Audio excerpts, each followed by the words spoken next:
कुछ दिन बीते अवध मझार, पड़ा जब राखी का त्योहार, सिया जी ले राखी मन करने लगी विचार। राखी का मतलब नहीं है महाशय कि बहिना ही अपने बीरन को ही बांधे। राखी है रक्षा जो जिससे हो रक्षित, समझ लो स्वयं उस स्वजन को ही बांधे। राखी असुर सुर मुनि नाग किन्नर, देखा है 14 भुवन को ही बांधे। राखी लिए कर जनक नंदनी जी, सोची कि देवर लखन को ही बांधे। ले राखी उस बार सिया जी, चली गुनत तत्काल, लखन लाल के हाथ में बांधी हो खुशहाल। सावन के पूर्णिमा के दिन, रक्षाबंधन के रोज, माता जानकी अपने हाथ में राखी लेकर सोचत है कि हम के बांधी हमारे भाई के। सोचत सोचत लक्ष्मण जी के पास पहुंच के उनके हाथ में राखी जब बांध दिलिन है, तो भगवान रामचंद्र जी बगल में बैठल हो मुस्कुराए लगलन। तो भाव हो, रे बधैया दे दे नाचे अप्सरा, सिया जी राखी बांधी लक्ष्मण के कलैया। बधैया दे दे नाचे अप्सरा, राखी बांधी लक्ष्मण के कलैया। बधैया दे दे नाचे अप्सरा, सिया जी राखी बांधी लक्ष्मण के कलैया। बधैया दे दे नाचे अप्सरा, नाचे अप्सरा, नाचे अप्सरा। बधैया दे दे नाचे अप्सरा, सिया जी राखी बांधी लक्ष्मण के कलैया। बधैया दे दे नाचे अप्सरा, सिया जी राखी बांधी लक्ष्मण के कलैया। बधैया दे दे नाचे अप्सरा।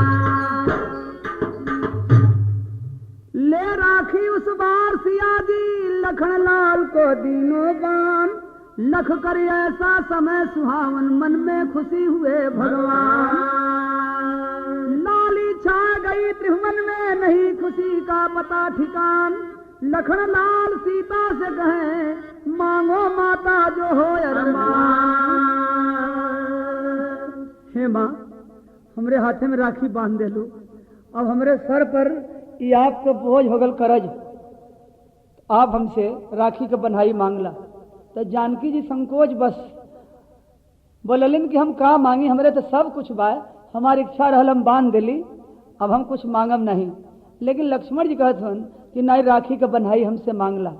एक ठो तर्ज बा, एक दुल्हन का सखी सब जब गौना जाए लगलिन, तो वो अपने पति देवता के, ये दिल्ली में आए है नौकरी करे, देहात से चिट्ठी भेजलिन। का चिट्ठी में लिखलिन, चढ़ले जवनिया, चढ़ले जवनिया, मार मोरा राजा गवनवा ले जा, गवनवा ले जा। ये गहन में गवनवा ले जा, गवनवा ले जा। गहन में गवनवा ले जा, गवनवा ले जा। गहन में गवनवा ले जा, गवनवा ले जा। ये गहन में गवनवा ले जा, गवनवा ले जा। गहन में गवनवा ले जा, गवनवा ले जा। गहन में। तो भैया यही तर्ज बा है, लक्ष्मण जी से माता जानकी से बातचीत हो रहल हो, और लक्ष्मण जी कहत हवन कि राखी मुझे स्वीकार मेरी माता, मंगनवा मांगा, मंगनवा मांगा। रखिया के मंगनवा मांगा, मंगनवा मांगा। रखिया के मंगनवा मांगा, मंगनवा मांगा। रखिया का मांगे लो माता जो इच्छा तुम्हारी, मांगो माता जो इच्छा तुम्हारी। ले लो जो वस्तु हो तुझको प्यारी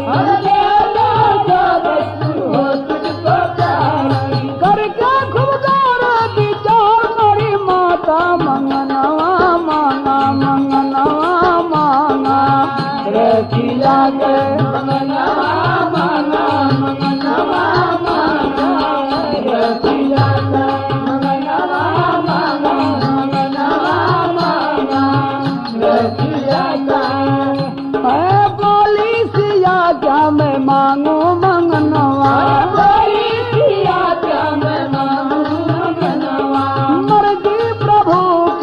सब कुछ समनवा बोला लखन बिरती घोर मोरी माता मंगनवा मांगा मंगनवा मांगा रखिया के मंगनवा मांगा मंगनवा मांगा रखिया के मंगनवा मांगा मंगनवा मांगा रखिया के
लक्ष्मण जी बार बार कहें कि आप हमसे राखी का बंधाई मांग ला।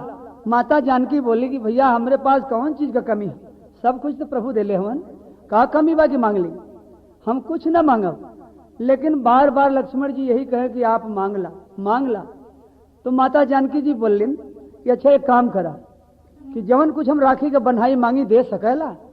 लक्ष्मण जी कहें कि अगर आज प्राण भी राखी के बंधाई में मंगबू तो हम दे देव।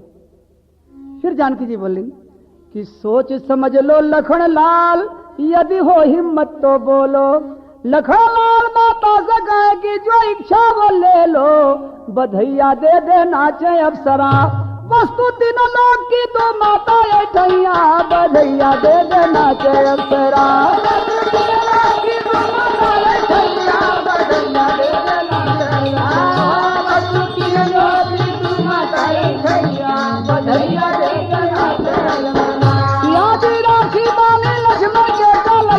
बधैया दे देना जय अप्सरा,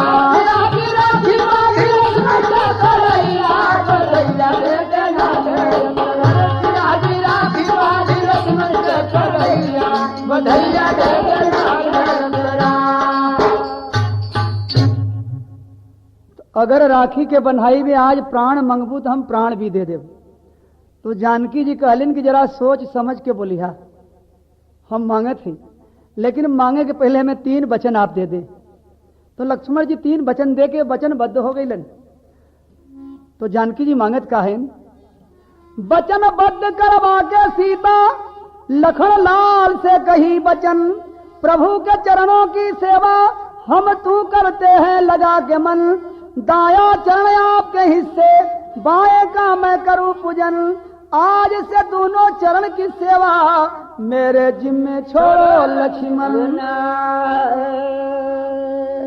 देखें बड़ी गूढ़ चीज मंगलिन। रामचंद्र जी जब खाए पी के रात के सुते लगे, आराम करे लगे, तो दोनों जने झगड़ा करें, चरण सेवा करे बदे। जानकी जी कहें कि हम दोनों चरण का सेवा करब, और लक्ष्मण जी कहें कि नहीं हम सेवा करब। तो भगवान दोनों जने के एक एक चरण का सेवा बांट दिलन।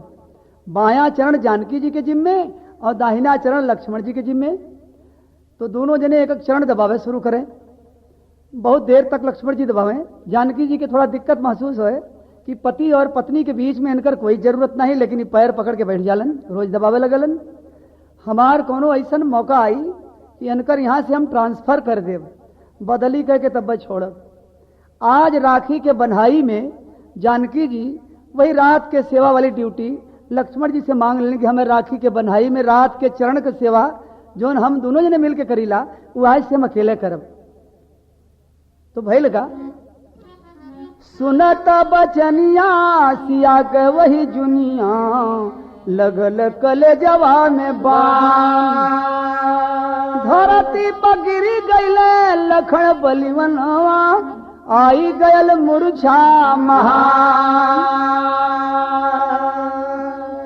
सुन के सीता माता जी के तनी बचनिया धरती पर गिर गईल लखन बलिवनवा जैसे शक्ति लागल रह लंका नगरी में वैसे आज लगल बा लखन के शक्ति बाण।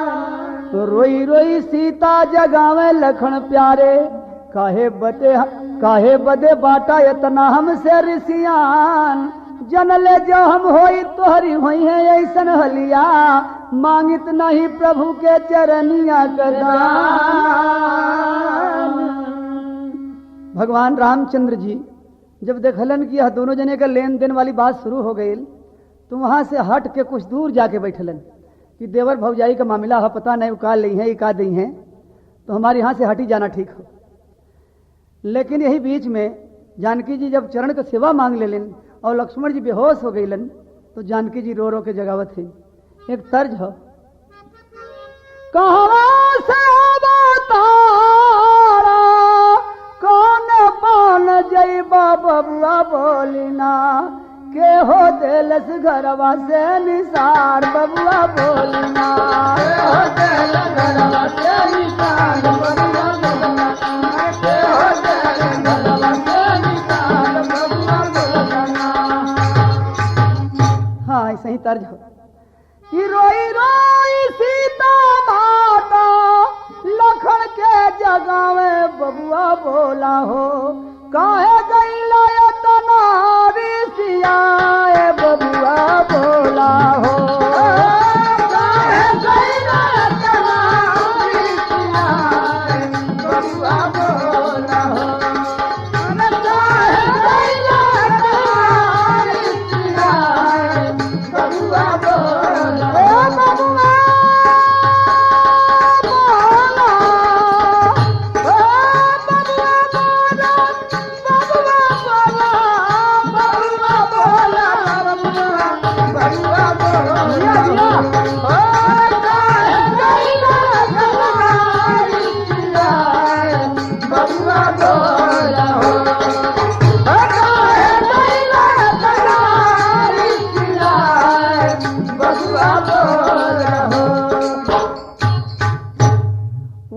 लखन लाल सीता करनी रुदनवा बोली दे तो मुआवा से खोल के नयनवा बोला ते बचनिया बोली सीता मारनिया बबुआ बोला हो माता रोया सुआ बबुआ बोला हो माता रोया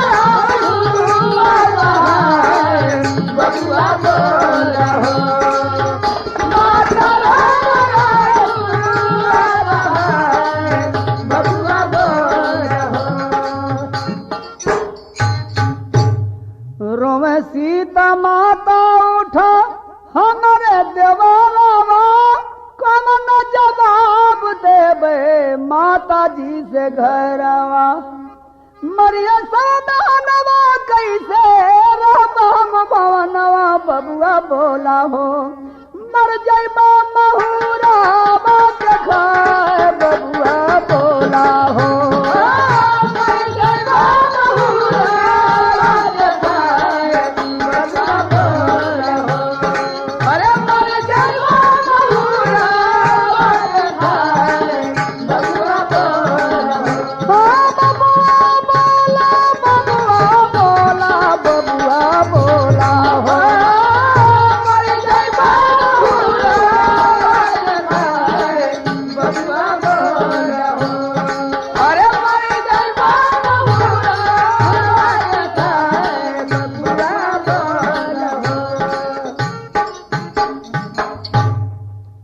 बहुत जगह हारी सीता ना उठे लखन बलकारी, बहुत जगह हारी सीता ना उठे लखन बलकारी। हार मान के गई सिया थे जहाँ राम धनुधारी, बधैया दे दे नाचे अप्सरा, कैसी दशा तुम्हारी पूछे लखन के भैया, बधैया दे दे नाचे अप्सरा।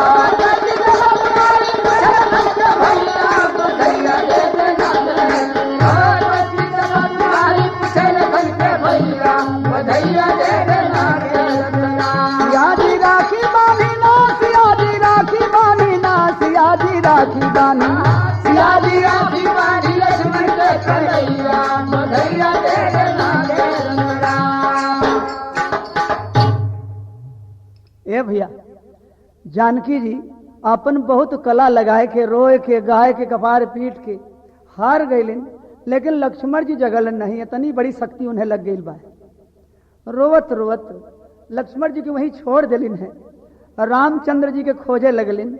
तो भगवान कुछ दूर जाके अपन चुपचाप बैठल हुवन, और जानकी जी वहां खोजत खोजत रामचंद्र जी के पास जब पहुंचलिन है, तो रामचंद्र जी मुस्कुराए के पूछत हुवन, का हो तुहार देवर तुम्हें ठीक से राखी का बनाई नहीं दिलन, का रोवत हो?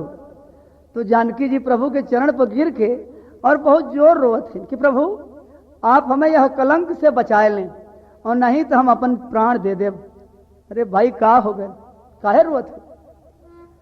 सारी हाल राम से सीता कहन लगी बिलखाए, लखन लाल मूर्छित पड़े प्रभु सोचो कोई उपाय। तो भैया एक ठे तर्ज बा, अरे मोटी मोटी लिटिया लगाए रे धोबिनिया, लगाए रे धोबिनिया, बिहन चले के होई घाट, और बड़े के सहे बाबा का टोपिया धोए के होई, टोपिया धोए के होई, बीबी के धोए होई रुमाल। तो तर्ज यही बा। भगवान रामचंद्र जी जानकी जी से कहते हैं कि आप थोड़ा घाटा में पड़ जाइबू, लेकिन लक्ष्मण जी जाग जाइए।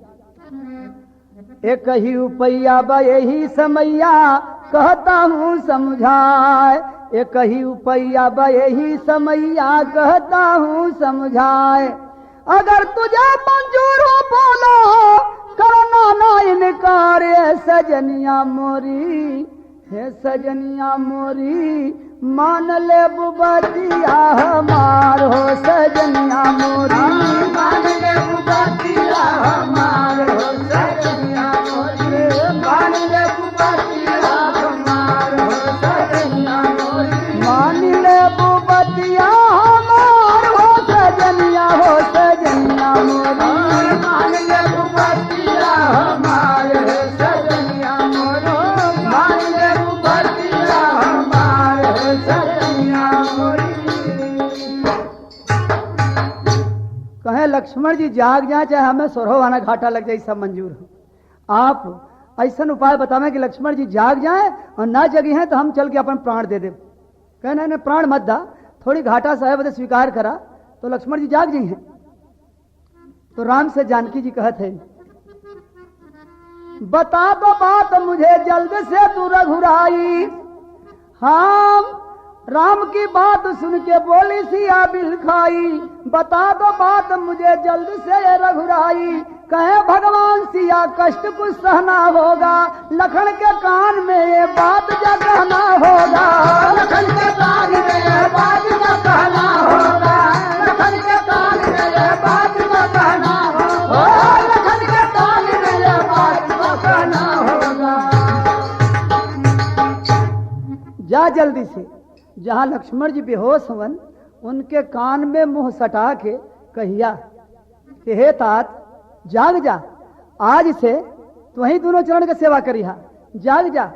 लेकिन कान में मुंह सटा दिया और कहिया कि उठा हो ललनवा राम के बिरनवा, कहती हूँ एक बात, उठा हो ललनवा राम के बिरनवा, कहती हूँ एक बात। आज से दोनों चरण की सेवा करना तुहे तात हो, सजनिया मोरी उठ जाइए देवरा तोहार हो, सजनिया मोरी उठ जाइए देवरा तोहार हो, सजनिया मोरी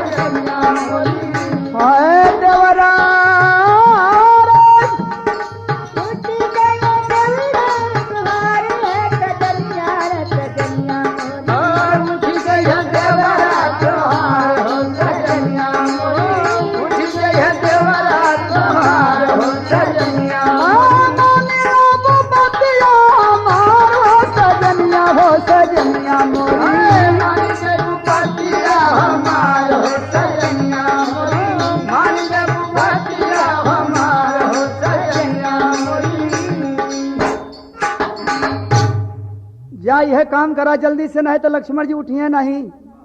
उदा तो हनुमान जी लिया के सजीवनी बूटी पिया दिलन।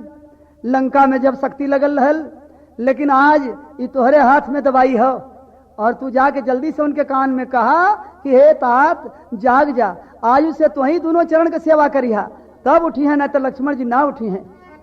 तब तो जानकी जी के बड़ा तकलीफ भैल कि तो भगवान हमारे ड्यूटी वहां से बदल दिलन। हम सोचली कि लक्ष्मण का ड्यूटी बदलब, ये हमारा ट्रांसफर कर देते। अरे कहे कि जल्दी से जाके दोनों चरण की सेवा लौटा दवन है। तो देखा भैया अब तर जा गए पंधारी दद्दा वाली।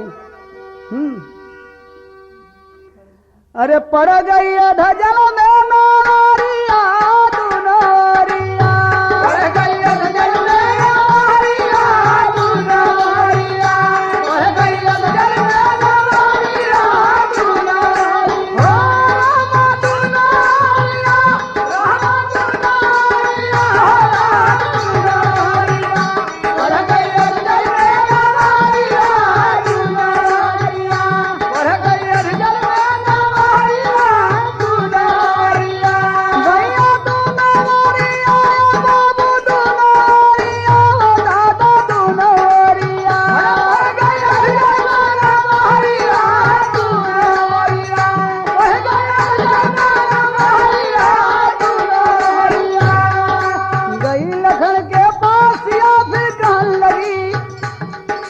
रामचंद्र का बात सुनत चल भाई सीता मल्लाई, चल भाई गौर बढ़ा के, हाँ चल भाई गौर बढ़ा के, हाँ चल भाई गौर बढ़ा के, सीता चल भाई गौर बढ़ा के, चल भाई गौर बढ़ा के, राम चल भाई गौर बढ़ा के, अधजल में पड़ गई ना मर बीता में के सुजन एक दुनारिया दुनारिया, जनायक दुनारिया दुनारिया, सुजनायक दुनारिया दुनारिया, राम दुनारिया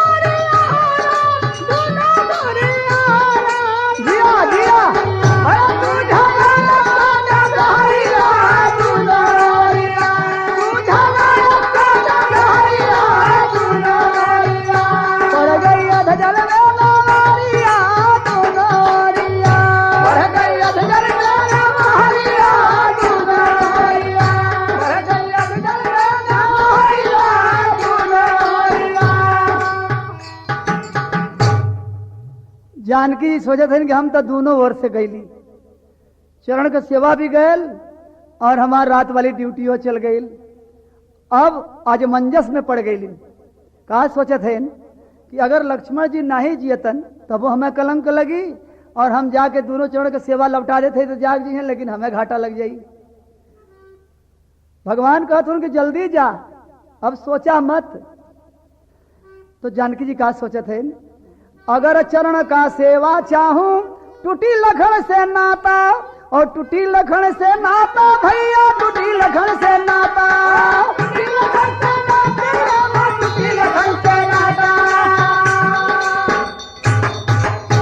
एक चरण हमारा हिस्सा था वो विजा विधाता, जंग मनोहर नारिया दुनारिया, जंग मनोहर नारिया दुनारिया, जंग मनोहर नारिया दुनारिया, एक चरण हमारा हिस्सा था वो विजा विधाता, जंग मनोहर नारिया दुनारिया, जंग मनोहर नारिया दुनारिया, जंग मनोहर नारिया दुनारिया, पड़ गई अधजल में नारिया दुनारिया, पड़ गई अधजल में नारिया दुनारिया, पड़ गई अधजल में नारिया दुनारिया।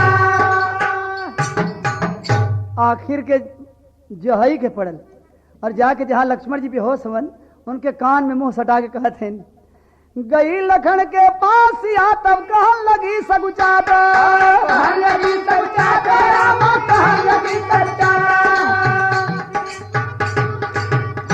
आसे दोनों चरण की सेवा करना तू आता, सुनते खुल गई नजरिया दुनारिया, सुनते खुल गई नजरिया दुनारिया, सुनते खुल गई नजरिया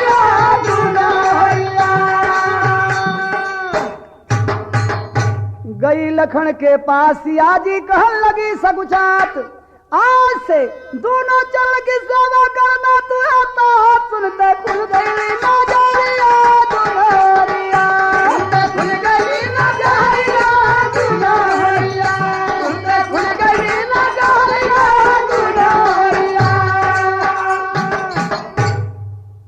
हे तात, आज से तू वही दोनों चरण का सेवा करिहा, जाग जा। तो लक्ष्मण जी के जैसे कोई संजीवनी बूटी पिया दिले और उठ के बैठ गईलन। तो बैठ गईले के बाद का देखत हन कि माता जानकी के आंख से आंसू चल रहा हो, और वह आंसू के देख के लक्ष्मण जी पूछन कि हे माँ, हम हार गईली, आप जीत गईलू। हम इतना बड़ा बात का पुल बनौले रही है कि आज प्राण भी मंगबू तो हम तुम्हें दे देव, लेकिन आप हमारे प्राण खुदे लौटा दिलू हमारे। तो माता, अब तो हम जाग गईली, लेकिन आवा हम और आप दोनों जने मिल के फिर से बंटवारा के लेवल जाए अपन अपन ड्यूटी।